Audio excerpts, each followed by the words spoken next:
Ok, Exactement. ça roule. Et ben donc, moi c'est Grégoire Malezieux, je suis marié, j'ai 4 enfants et je suis agriculteur depuis 2003. Pourquoi as-tu choisi ton métier? Alors je suis fils d'agriculteur, mais mon grand-père était aussi agriculteur, mon arrière-grand-père aussi. Et Génération. voilà. Quand j'étais petit, voilà, j'aimais bien aller avec mon papa dehors. Et j'ai toujours bien aimé être en lien avec la nature, les animaux, la terre. Donc c'est vrai que naturellement, j'ai voulu devenir agriculteur. Qu'est-ce qui te plaît le plus dans ton métier? J'aime bien cette liberté justement. On essaie de plus en plus d'aller rechercher cette liberté d'entreprendre, autonomie dans notre manière de produire, quoi. Et c'est ça qui me plaît beaucoup aujourd'hui, cette relation entre les animaux. Alors, quand j'étais plus jeune, j'ai dit que j'aimais pas trop les animaux, mais maintenant c'est presque ce que je préfère, cette relation avec les animaux, là, quand on va dans les pâtures, qu'on se rencontre avec les animaux, ça me procure un bien fou, quoi. Et, le fait d'être dehors, voilà, de produire des produits de qualité, de prendre soin de la nature, clairement, hein. Ça, c'est de plus en plus ma motivation, c'est de vraiment de prendre soin de cette belle nature, voilà, pour avoir fait ma part, comme le petit colibri, quoi. Ouais, j'adore cette histoire, c'est une de mes histoires préférées. Donc en gros, en résumé, prendre soin de la nature, c'est vraiment... En fait, il faut produire. Ouais. Enfin, il y a 3 mots. Il y a produire, ça reste une entreprise, donc il faut que ça soit économiquement rentable. Ouais. Il faut produire des denrées de qualité et, je veux dire, produire, il y a l'économique aussi quand même. Ouais. Et il y a l'environnement, il y a ces 3 mots-là, quoi. Production, environnement. Enfin, environnement, c'est-à-dire prendre soin de la nature, quoi, dit plus simplement.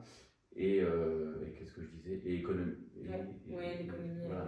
Qui est important, enfin, il y a une entreprise, il y a des salariés, il y a des investissements à faire, on a une vie de famille, voilà, il faut que ça tourne pour que... Quoi. Voilà. Vraiment que tout s'emboîte pour que ça fonctionne au mieux.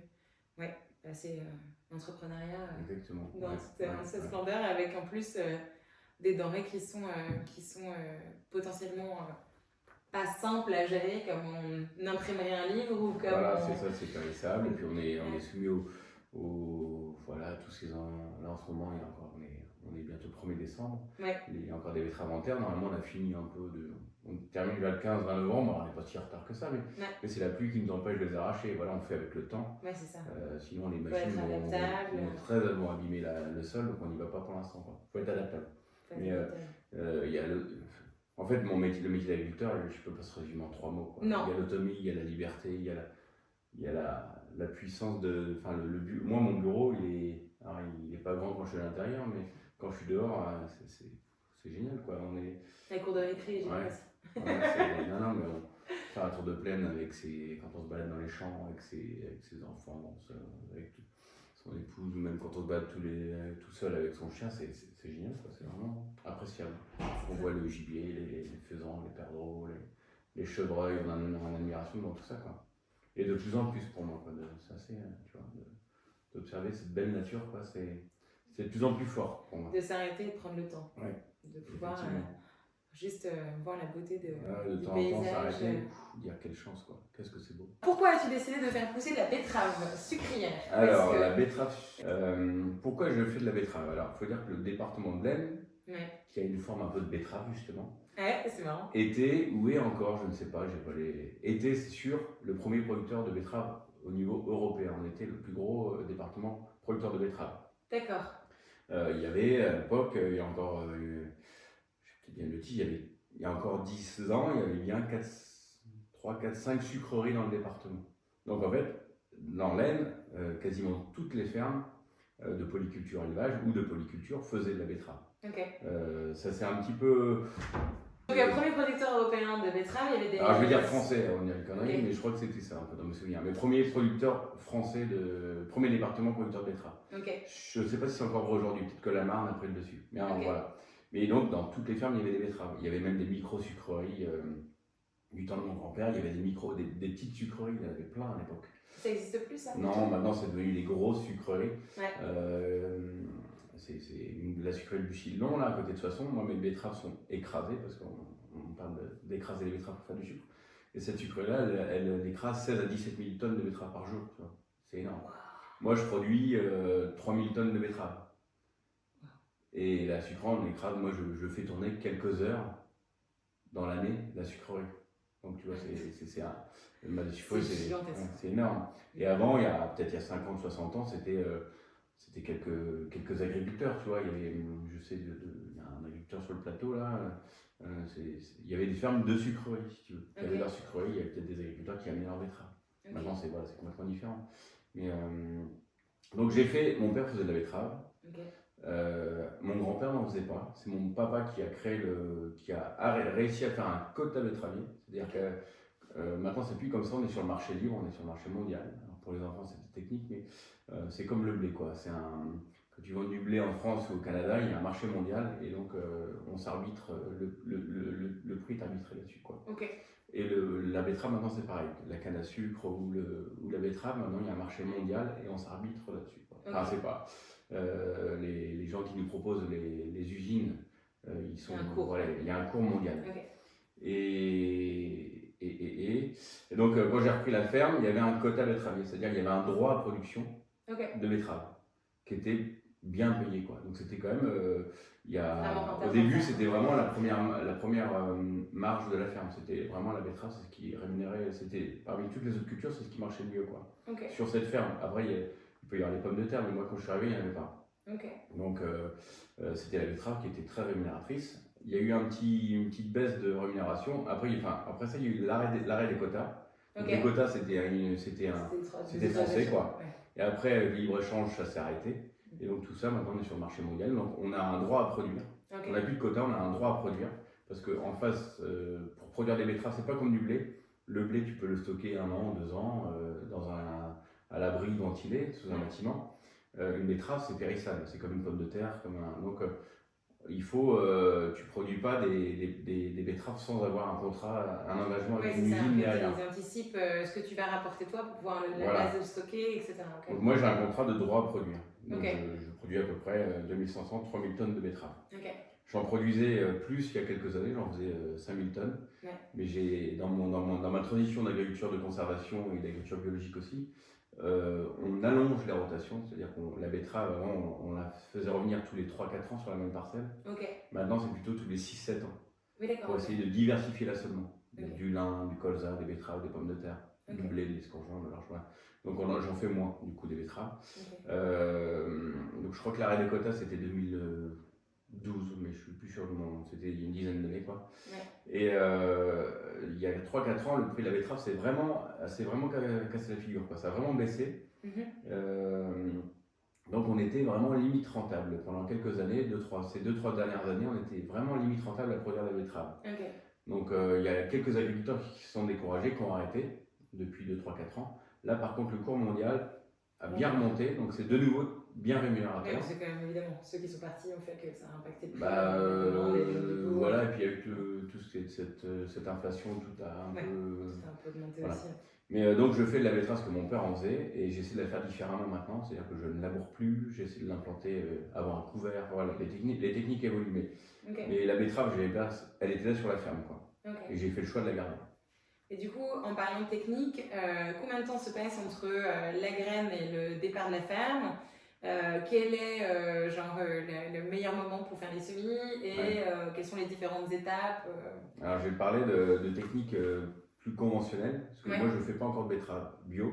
Je fais que de la betterave sur la partie conventionnelle de la ferme. Donc la betterave, on la sème, le bon compromis du semis, c'est entre le 20 mars et le 5 avril. Ça, c'est vraiment le bon créneau où on est dans les rendements historiques. C'est le bon moment, on la sème assez tôt, pas trop tôt, ni trop tard, donc c'est le bon moment pour la semer. Et la date de récolte, la bonne date, c'est vers la dernière quinzaine d'octobre. C'est là où elles sont de plein potentiel. Donc on la sème en gros fin mars, on la récolte fin octobre, quoi. Mais on étale les arrachages, c'est-à-dire que la sucrerie, il faut qu'elle ait un approvisionnement constant de betteraves. Donc il y a un agriculteur, on a 3-4 enlèvements des grues, des camions qui viennent chercher des betteraves sur la ferme, et c'est alimente la sucrerie au fur et à mesure dans les 24 heures. Ok. Mais c'est pour ça que moi, sur la ferme, j'ai 3 enlèvements de betteraves.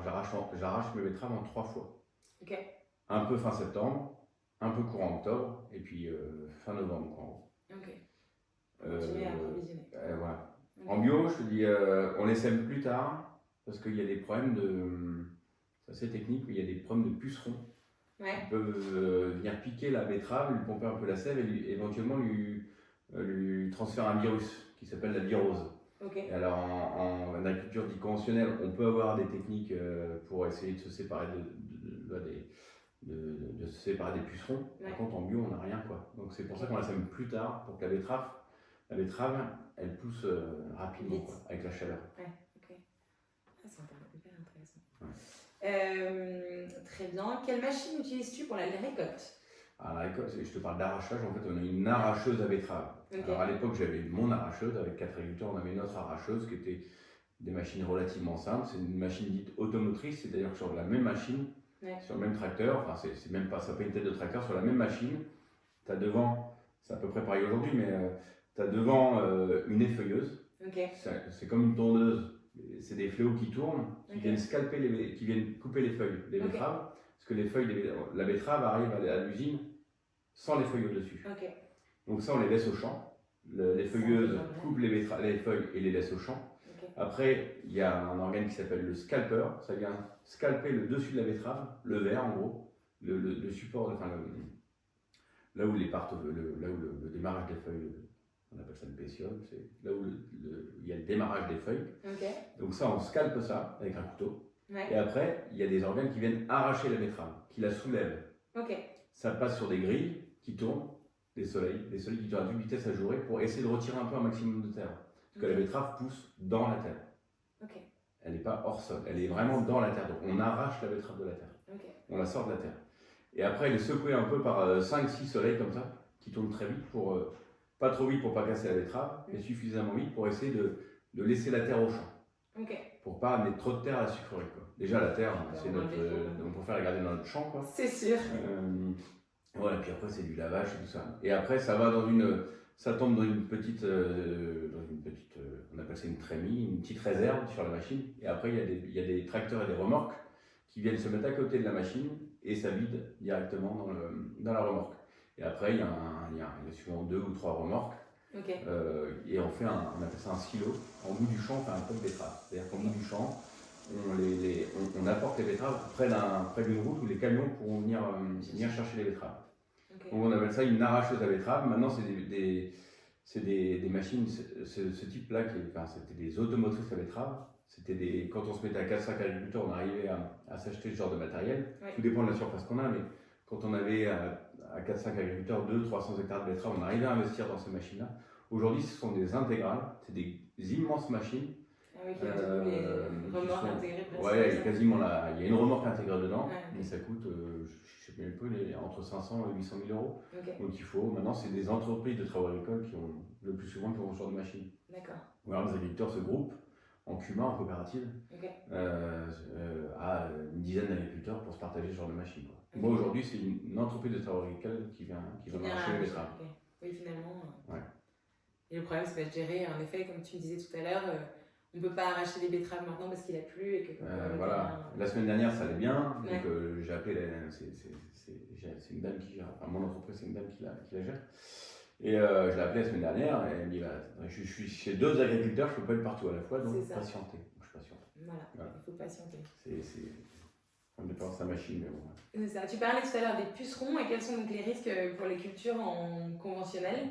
Tu passais des pucerons pour le bio et donc le risque dans les cultures de betteraves, qu'est-ce qui t'inquiète du moment où tu. C'est ce fameux puceron. Alors il y a eu un grand.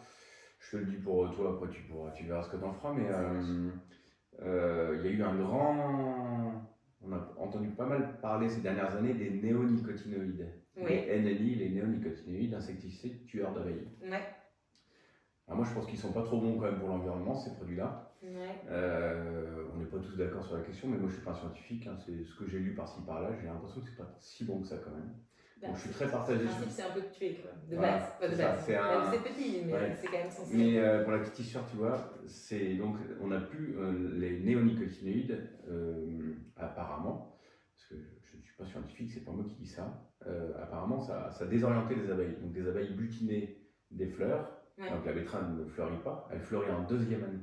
En fait, pour faire une graine de betterave, les gens qui font des semences de betterave plutôt dans les Landes, par exemple, dans le sud-ouest, ils sèment les betteraves une année, ils vont récolter non pas la racine, mais l'inflorescence en deuxième année. Et c'est là qu'on récolte les graines. Donc en fait, si tu veux, le problème de la betterave, avant, elle avait un enrobage, la graine était enrobée d'un insecticide qu'on mettait dans le sol. Et apparemment, cet insecticide pourrait avoir une rémanence dans le sol. Enrobé d'insecticide. Oui, ouais. En fait, nous n'en faisons pas, on n'en faisait pas en végétation d'insecticide. C'était intégré à la graine, quoi, si tu veux. Et donc l'avantage, c'est que c'était ciblé, mais par contre ciblé. Bon, les vers de terre, tout ça, ils aimaient peut-être pas trop quand même. Non, et apparemment, il y aurait tu vois, ça peut rester dans le sol. Et donc on a interdit, avec ces néonicotinoïdes, il peut y avoir des problèmes sur le colza qui viendrait 2 ans après, où les abeilles venaient butiner et apparemment elles sont désorientées, elles n'arrivent plus à rentrer à la ruche. D'accord, ok. En gros, ce qui est resté dans le sol va nourrir, va être absorbé par la plante qui vient derrière et donc en fluorescence. Alors tout le monde n'est pas d'accord sur le sujet, mais bon, voilà. Et ce qui est amusant, c'est que, ça c'est pour la petite histoire, ce week-end on a été chez le veto pour un chien et les enfants sont revenus avec un collier anti-puce pour le chien.